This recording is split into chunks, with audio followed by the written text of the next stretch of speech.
Good morning. Okay, so one of the speech games you can play with your child is I Spy. The only difference is we use sounds, not letters.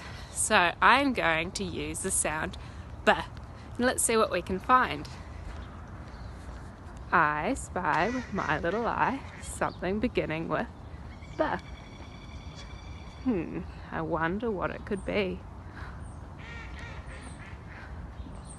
I can see something starting with B.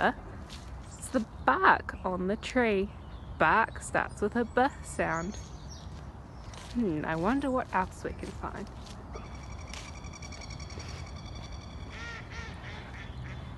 I spy with my little eye something beginning with B. I can see something starting with B. It's a bench. Bench starts with a B sound.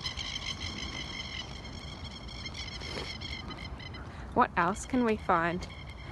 I spy with my little eye something beginning with B. I can see something starting with B. Can you?